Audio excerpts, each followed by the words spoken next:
Hello, this is Qichuan Wang. In this video, I'd like to show you how to pre-assign students into breakout rooms, which means assign them to groups before class starts. Why do we do that?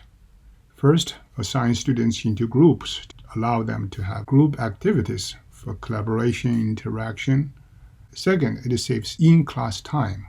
Of course, you can assign students while the meeting is going on.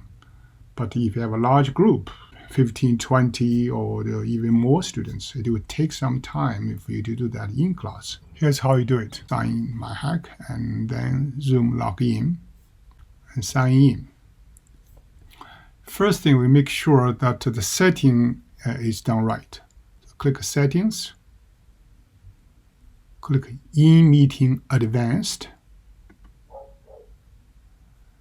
and make sure this breakout room is on. If it's not on, you click on this to turn this on.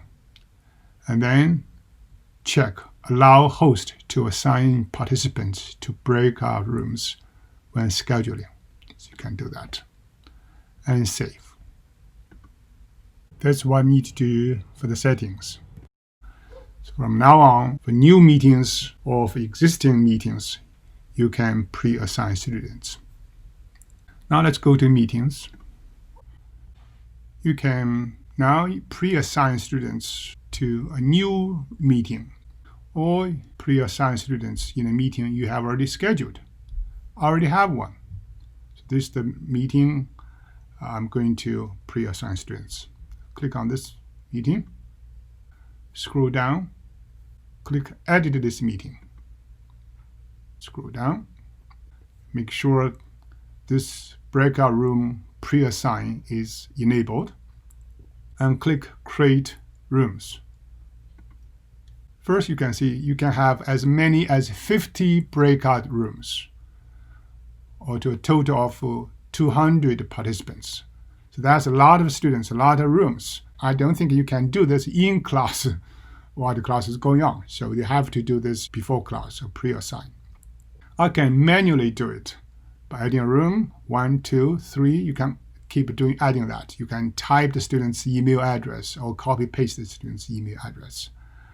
But this will take some time. I don't recommend this. So what I'm going to do, cancel this. I'm going to click Create Rooms. I'm going to import from CSV file. CSV stands for comma separated value file. This is the format Zoom recognizes. It's used a lot with Excel. Click Browse. This is the file I created, the CSV file. Now click Choose. Immediately you can see there are 3 rooms. Room 1, 2, 3. Each room has 4 participants. Right now, the 4 participants are in room 1. So these are the 4 participants. Of course, the emails just I created, they are not the real email addresses. I'll click room 2. That's 4 different participants. And room 3, another 4 different participants. I can still move participants from one room to another. For instance, move to this student, that's text 9, click Move, choose a room, room 1 in this case. Now you can see immediately room 3 has reduced from 4 to 3, and room 1 now has 5 participants. That's how I can move students between rooms. For one thing, that one student somehow has to withdraw from the class, I can remove him from any of the rooms. Like this test 10. I can just click Remove. When my mouse is on the line, click Remove. Now you see the room, the student number has changed from 5 to 4. So I can, let's say I did not include someone initially in a pre-assign setting. I can still add the student now. Choose a room, in this case room 3. I type or copy paste the student's email address here, email address, once again, in this case test 20, and after enter room, I press enter key or the return key on your computer keyboard to include that student in that room, to add a student. Now you can see the number has changed from 3 to 4. This is how you just move, delete, or add a student or participant after the room has been created.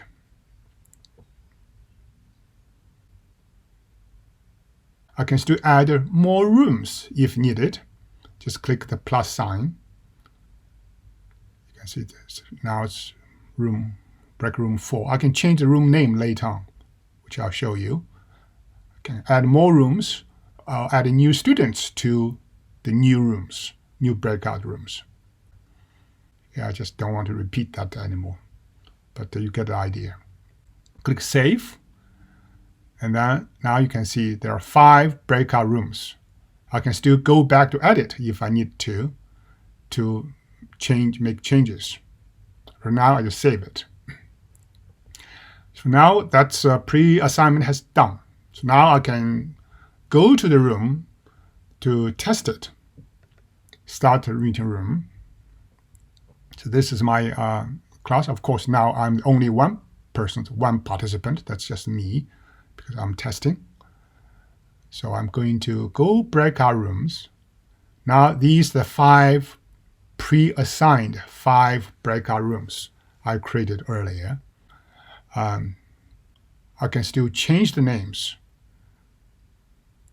Change the breakout room names here. I can delete the rooms, or assign new students to the rooms, any of the rooms. So all participants have been assigned. Right now, because there are no other participants, if there are students, the students' names will be listed under each room name. Now I'm going to just change the room names to make them consistent. Select a room, go rename, click rename. So just delete or add, just revise it. And then click yes.